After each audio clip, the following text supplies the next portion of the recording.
can you have a platonic relationship with the opposite sex? Can Yes. men actually be friends with women without that intimate component or sexual component being involved? Is that realistic?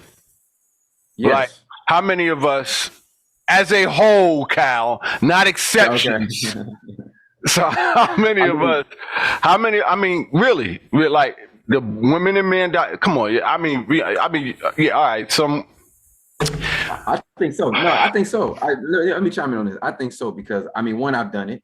Two, I know other people who have done it. And again, here's the thing. Here's the thing that I'm also learning as well, is that the sexual component and the intimacy component is reality, right? You have that, and I think what we start to do a lot of times is, like we say, friends with benefits, right? We say the friends with benefits means sexual benefits, right? And again, it kind of convolutes like what is a friend. So I think we need to go back to define like what is a friend, like what, and there are levels of friendship. There are levels of friendship. Like you and I, Kayode, we're friends and colleagues. So we have a friendship, a bond, a brotherly bond, but it's also we work and do this together. So we're colleagues in that sense too, And then also we know how to separate between colleagues and friendship. I know the difference between when you're telling me something as a colleague, and I know this when you tell me something as a brotherhood friendship. You know what I'm saying? Sometimes those do mesh together, but sometimes they are separate. It's like, hey, if I do something that's not conducive to the platform, Kayode is going to pull me in as a colleague, but also is going to be a little bit of that brotherly friendship as well. But if he's yelling at me, which doesn't happen, y'all, because we respect each other. But if he's stern, or he's really serious about something, it's not like, damn, man, well, you my friend. Like, friendship isn't always like, not, I was gonna say lovey-dovey, but if friendship is always not like, hey, everything's all right and everything's always cool. Like, no, there's some times where things need to be handled seriously. And then I need to take account of respect that he's telling me something that's beneficial, but so people kind of convolute those things. Yeah. all right, so hold on, but there's this thing, because I mean, this is a very complex conversation. We're touching just on it. I think we're just hitting the surface. So here's this other thing, right? So in regards to that dynamic, no, all right, there may be, I don't think there's a lot of relationships that are male women that can purely be platonic. Like, or family, those who are listening and watching, forgive me.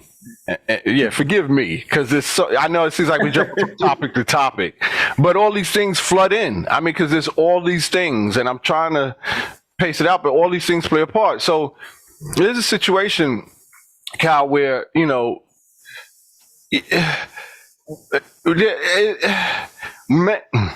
we have a reputation as men as wanting to stick our thing in any hole.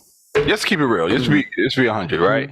So whenever the dynamic house, you ever heard the term housewife? Excuse me. That's my my job husband. Yeah, my work husband and my work wife.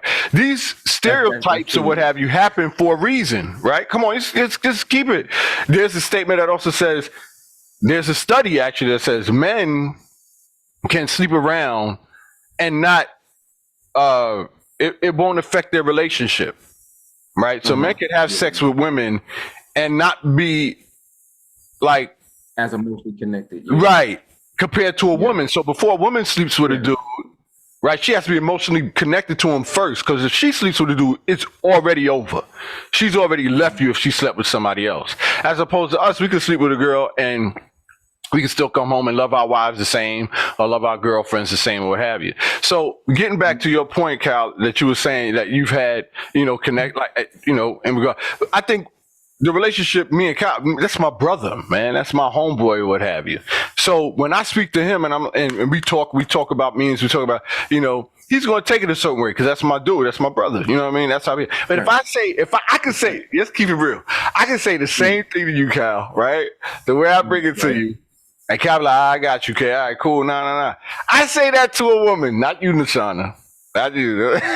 But I say that to a woman because she's emotional. She's going to take it a totally different way, bro. She's not going to, you know what I'm saying? So just that dynamic in and of itself kind of lends itself to how when I said before apples to oranges, I don't think you can. I don't think you can have the same dynamic that you have with a guy that you can have with a woman. I don't think it's the same. I think we're assuming that women could process the information or process what's saying the same way a dude would, and I don't think it's the same. I don't think that. I honestly don't think that. But that's just my opinion, right? And then we go.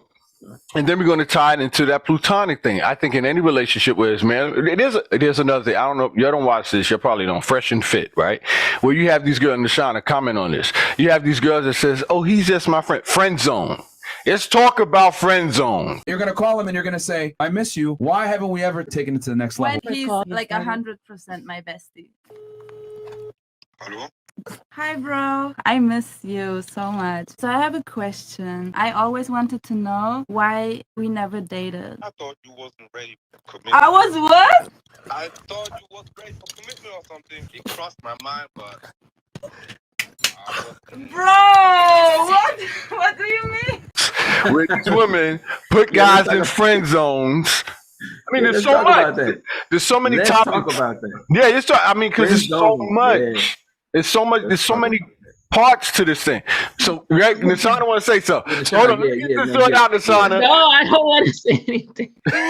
Nah. Come on, let's go. So, friend zone. Hey, I'll go. Hey. Come on, you got these guys that you put in friend zones, right? You know he's feeling you. You'll be lying too. Not you, Nashana, but I say that I'm talking about women. Not you. You'll be lying. You'll be putting these dudes in friend zones that you know, like, well, he's this nice guy. He's not the rough that we talking. I'm talking about women, right? Friend zones. You know he likes you. Blah, blah. So here's the point I'm trying to make. There have been countless discussions that I've seen where women say, "Oh no, he's just a friend. He don't want me intimately." We talk about that dynamic, right? Whereas you could be friends with opposite sex and nothing there, and there's this friend. You got a friend. These women think that they just friends. He don't want nothing, and then they be challenged. I call him up. Your so-called friend that you feel don't want anything to do with you. He don't want to sleep with you, and they just tell him, "I'm feeling frisky. I'm feeling. How come we never dated? How about you come over and we do the thing or whatever the case may be." And 9 times out of 10, if not 100 times out of 10, when she says that, if she does it convincingly, he's always down. He's always down to, so women, I'm telling you, men, I don't think any man, if he's around long enough or if he's in the friend zone, is strictly there in the friend zone just to be friends. I think any man in a relationship with a woman, ultimately he's hoping that sooner or later, like if she's in a relationship or what have you, or if she's like, whatever, I'm talking about that friend zone type guy, he's hoping to, as we use the term, I hope it's not derogatory, but he's hoping to smash. I'm just saying. Right. It's derogatory. That's a derogatory. That's a derogatory. Yeah. Okay. So I apologize for that, but he's hoping to be intimate. That's what people say though. Right. So he's hoping to be intimate, right? I also have the opposite, right? So real quick, and I'll leave it up. Please comment on this. Where I've had countless, I run a business, right? So I run an organization, and I've had many women, and this is not an over exaggeration, that I'm hesitant in hiring because I feel that dynamic is going to change. I feel it. I think women have in their head that we men are horny all the time, and all we want is one thing, and they have ulterior motives. So I've had countless women that I've had work for me who had an ulterior motive, and they wanted, it wasn't purely platonic is what I'm saying. It wasn't like they just wanted to work to just work. It was along the line, just be real. When you work with somebody long enough, you develop a certain connection with them. Can we agree with that, right? Yeah. And that makes sense. And that connection includes that intimate component. I'm just being real. There's a certain thing that you see from the other person, and that's where I'm going. That's where I'm going with this topic in and of itself. That's why I think when we're comparing apples to oranges in regards to men's relationship with men, women's relationship with women, I think in that context, men with men, it could definitely be platonic, right? Because I ain't going into the LGBTQ community. I'm not doing any of that. Or women, yeah, definitely. But when it comes to man and women, and we're talking about friendships and we're talking about relationships, there's always that intimate component that comes in. And I don't think there could ever be a purely platonic thing like that. That was long, man. That was convoluted too. Yeah, But yeah, all it these was. things, It was. man. But no, but good point. Good points. Good points. I mean, Nashana, I definitely want to hear your comments on that. He That's said a lot. Yeah, It's a lot. he does. I don't know. It to me, I get what you're trying to say. I don't get what you're trying to say. I get what you're saying. But to me, I have a hard time because then it kind of distorts the what intimacy is. So we're saying intimacy is only physical actions. Like I'm intimate with my girlfriends. You're intimate. I mean, not I don't know why we kind of distorted that term again. That's another I conversation. like where she's going with this, though. I like where she's Yeah, going with when you say intimate, always is attached to some type of physical stuff, but that's not always true. At the end of the day, we desire levels of intimacy in every relationship.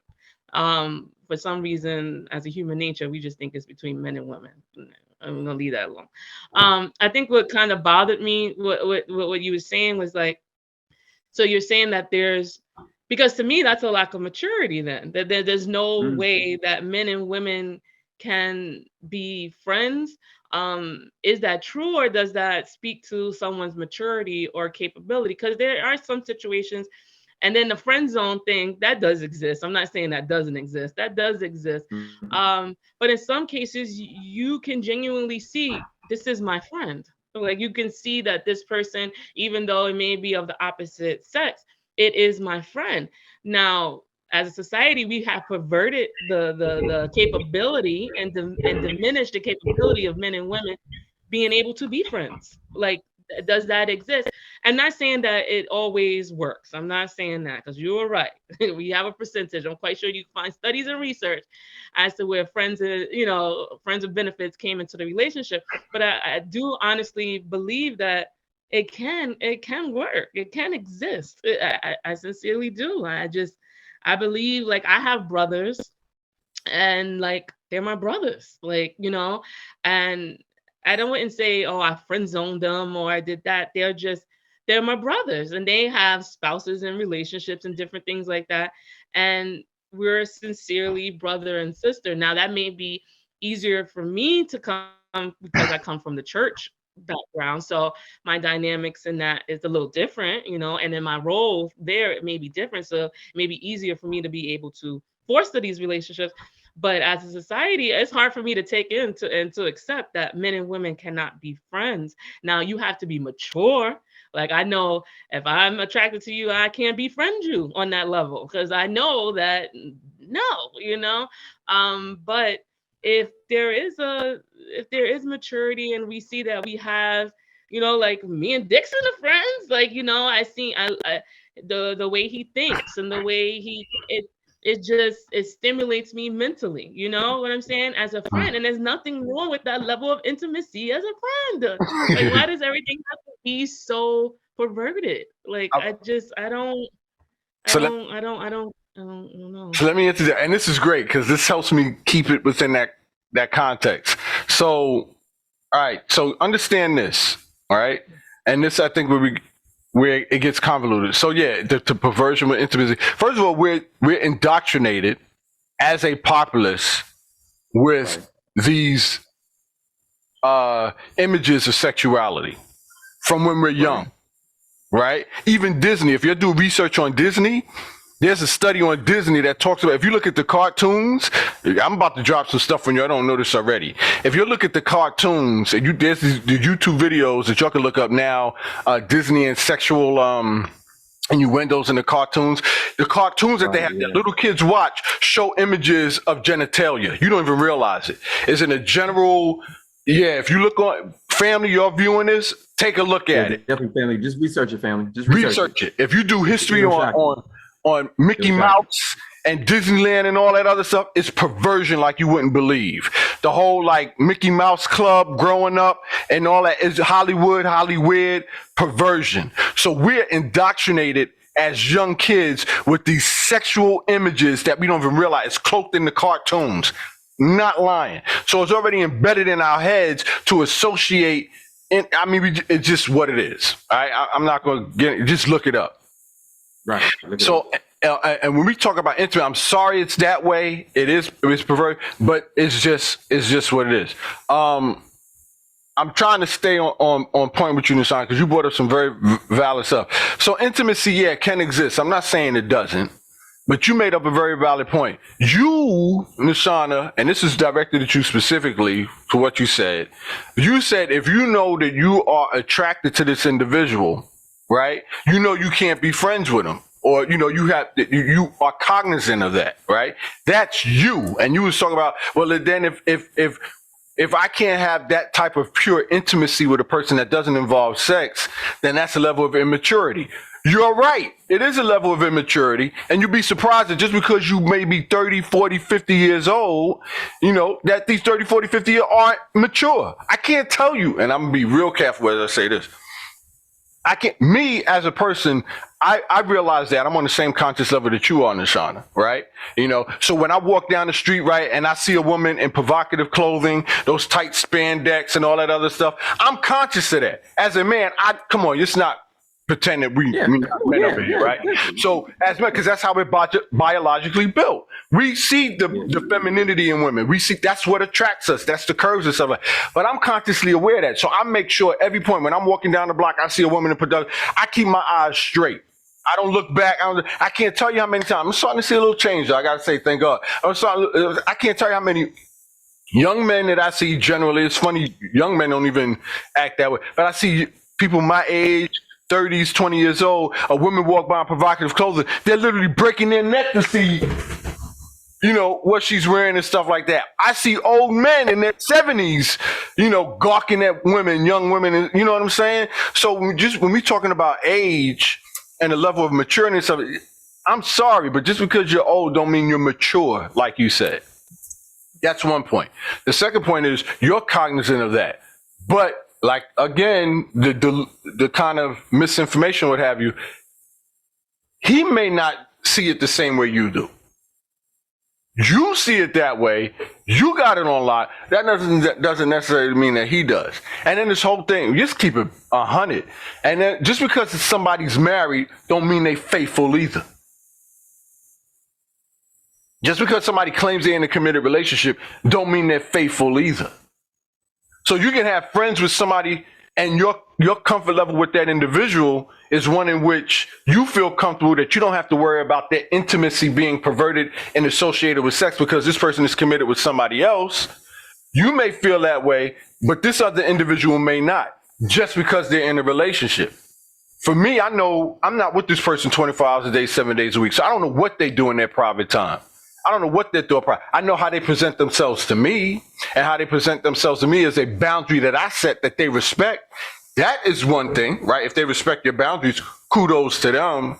But that's not to say you don't know if one thing leads to another and a certain circumstance leads to whatever, that, you know, you might see a different side of them, because we all got two sides, man. Mm-hmm. Right? So that's kind of what I'm trying to say in terms of the dynamic between men and women and how, you know, how that could play out. So I hope I wasn't too long-winded in that explanation. No, not at all. I don't think so. I think you brought some really valid points, because like she's saying, that maturity level, we could assume that because they're older, they're mature, but we know that's not the case, because people are 40 going on 14, or they're 50 going on, you know, 13, you know what I'm saying? So that's something that definitely needs to be discussed and could be definitely talked about ad nauseum, because we know people's development, we call it arrested development. Yeah, you know, we are at a people, not just Black folks, but people in general at arrested development. And like you said, Kayode, we've been indoctrinated with this by sexual images, perverted sexual images. What is sex? What is intimacy? We talk about in one of my community classes that people say sex and then intimacy, but intimacy is before sex. And like Nashawn was saying, sex, just because you're having sex doesn't mean you're intimate, right? You know, all those dynamics, right? It's like, you know, like she said, intimacy is not just a sexual thing, it's physical thing, but there's certain intimacy levels in friendship, whether it be platonic friendship, brotherhood, sisterhood, siblings, parents, you know. Again, it doesn't always have to be like a physical sexual nature. And that's the saying that, like you said, that's why we're indoctrinated with that here in America and probably some other places too. You know, the question I want to pose is, how do we go about navigating through that? Because like you mentioned, the friend zone, that's a heavy thing among guys, the friend zone. What I'm coming to see is that, like you said, Kayode, you mentioned a great point, and Nashana, you did too. Deception, right? Deception, and like you're being around somebody that you know you are attracted to, but yet you choose. All right, I'm putting this on you, family. You choose to stay around that person because of, for whatever reason, right? For whatever reason it is. It could be, you know, you don't want to lose them, you find them so attractive, you just want to be around, whatever the reason, but you chose that because the only person you're hurting is you. The only person you're affecting truly is you, because especially if you didn't tell the person. If you're around them and you're truly attracted to them, but then you're not letting them know for whatever reason, they're going to reject you, fear rejection, fear of abandonment, whatever those fears you got going on. You know what I'm saying? Because I've done it. I've done the friend zone. I've done it. I'm not going to front. I've done the friend zone. I've been the person next to the person that I was like, I had a crush on, I had an attraction to.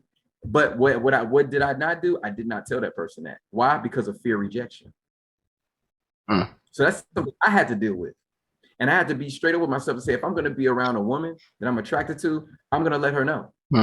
And then I'm not going to be scared if she say, well, you know what, we can no longer be close like that. Or, you know, or I'm going to remove myself because I said, hey, I presented it to you. She wasn't with it. She wasn't with having taking us further into a more intimate, maybe sexual level. Pieces, I'm out. Because why would I do that to myself? And this is what a lot of people are doing to themselves, you know, making this choice. So I want to put that on the family, like, you know, what are some ways that we could kind of counteract that or begin to change that, because it is an issue.